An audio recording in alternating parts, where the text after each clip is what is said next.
एक कथा सुनिए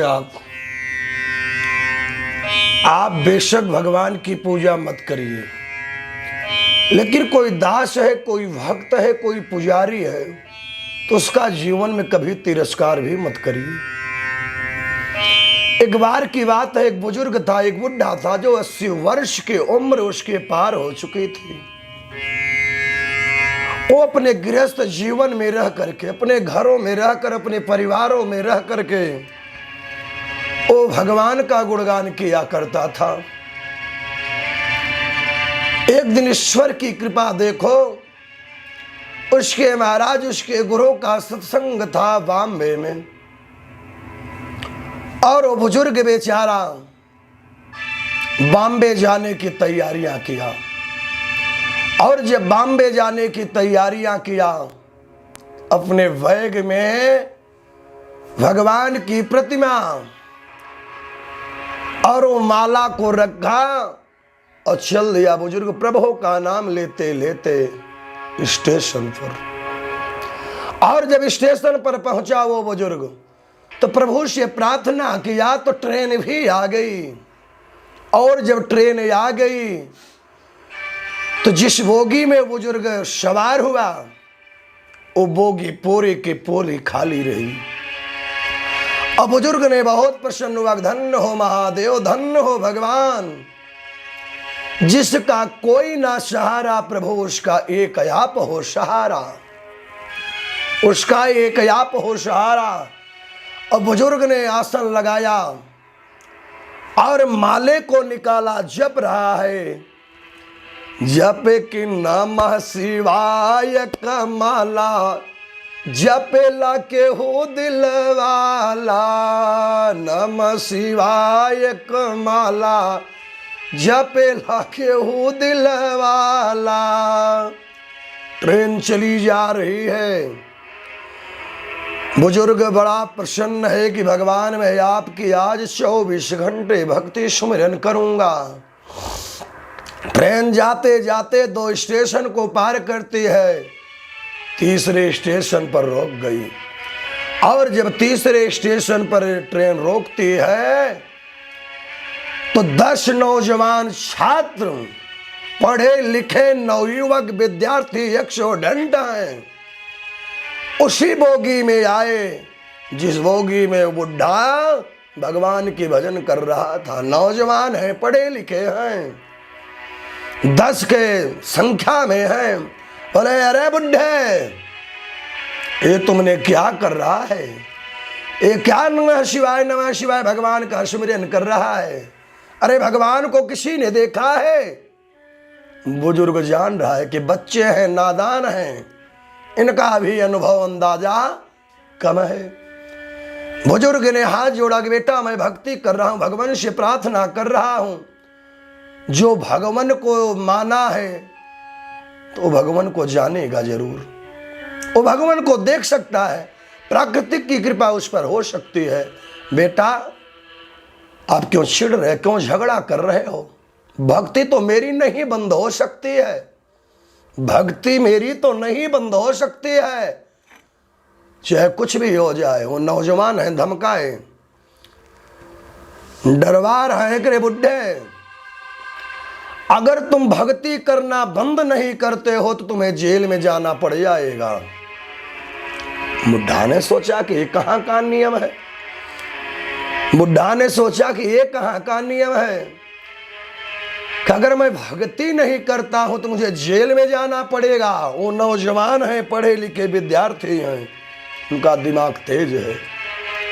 बोले बुढ़े बंद करो। बुढ़े ने हाथ जोड़ा, बेटा न ट्रेन आपकी न ट्रेन हमारी, यात्री पैसेंजर आप हो और यात्री पैसेंजर मैं।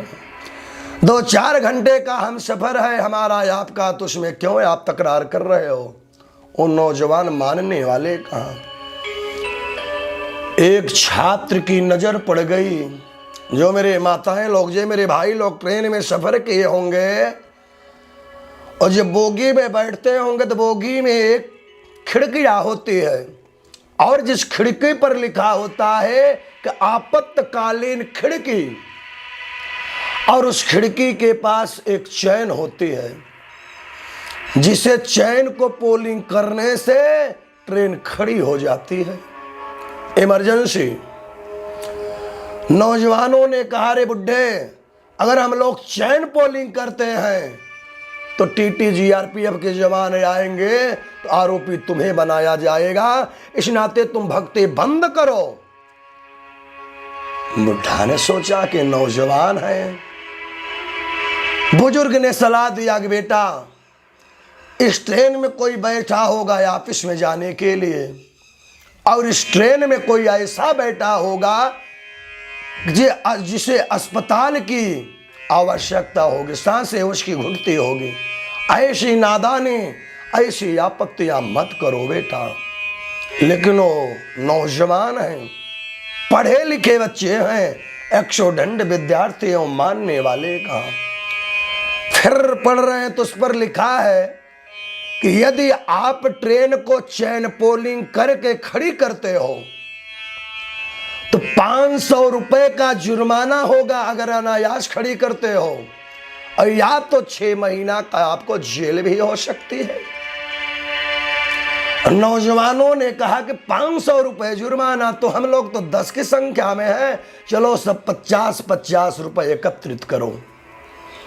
नौजवानों ने प्लान किया, पढ़े लिखे हैं, 50-50 रुपए चंदा जुटाए उसकी भक्ति बंद करने के लिए, ट्रेन को रोकने के लिए। 500 रुपए हो गया, आमदा में 50-500। एक नौजवान चैन पोलिंग कर दिया, ट्रेन इमरजेंसी खड़ी हो गई। हाहाकार मच गया कि चैन पोलिंग किसने किया, चैन पोलिंग किसने किया। जीआरपीएफ के जवान टीटी उसी बोगी में पहुंचे जिस बोगी में वो भगवान का भजन कर रहा था बुड्ढा। 10 की संख्या में नौजवानों ने बैठे हैं। जीआरपीएफ के जवानों ने पूछा कि बताओ कौन चैन पोलिंग इस बोगी में किया। वो नौजवान हंसे कि सर, हम लोग विद्यार्थी हैं और मुझे कॉलेज का अभाव है, समय का लेट हो रहा है। अरे जो बुढ़ा भगवान की भक्ति कर रहा है इसे हम लोग हरक रहे थे और ये माना नहीं, ये चैन पोलिंग कर दिया। बुढ़ा तो जुल्मी नहीं, लेकिन आरोपी नौजवानों ने बना दिया। भाई देखिए, जहां 10 वहां 1 हावी नहीं हो सकता। हाँ, तो नौजवान 10 की संख्या में है, बुजुर्ग अकेले है। वो बोला भगवान, ये कहाँ कानून है, कहाँ का कि चैन पोलिंग इन बच्चों ने किया और आरोपी मुझे बना रहे हैं। अब वो जीआरपीएफ के जवानों ने बुढ़े को भड़क गया, तुम संत बन के बैठे हो, तुम भगवान का सुमिरन कर रहे हो, तुम्हें शर्म आनी चाहिए। तेरी उम्र तो 80 वर्ष की पार हो गई रे बुड्ढे, तेरे सर के बाल पक गए, तेरी दाढ़ियां भी पक गई, और तुमने भक्ति करने के लिए ट्रेन को रोक दिया। चलो तुम्हें जेल चलना पड़ेगा। नौजवान लोग बड़े प्रसन्न, बहुत खुश हैं। बुजुर्ग था, भक्त था, दयालु था, उसके भीतर रहम आ गया कि मेरे पुत्र के समान है, ये मेरे बेटे के समान है। चलिए नादानी कर दिए तो कोई बात नहीं, नादानी कर ही दिए तो कोई बात नहीं। जब जीआरपीएफ के जवानों ने कलाई को पकड़ा तो बुजुर्ग ने बोला कि सर, ये अभी बच्चे हैं, पढ़े लिखे हैं, इनकी उम्र नहीं है, और एक बार जरा इनसे फिर पूछ लिया जाए कि चैन पोलिंग किसने किया है। आरोपी नहीं है, निर्दोष है बुजुर्गों बेचारा भक्त। जीआरपीएफ के जवानों ने फिर प्रश्न किया कि बताओ बच्चों, चैन पोलिंग किसने किया है। नौजवानों ने कहा सर, चैन पोलिंग यही बुढ़ा किया है, मेरा कॉलेज छूट रहा है। बुजुर्ग ने आरोप को सिद्ध किया, स्वीकार किया, अक्सर चैन पोलिंग मैंने ही कर दिया। आरोपी नहीं है, लेकिन आरोपी बन गया कि सर, चैन पोलिंग मैंने ही किया। जीआरपीएफ के जवानों ने पूछा कि बताओ तुमने चैन पोलिंग क्यों किया, कारण बताओ।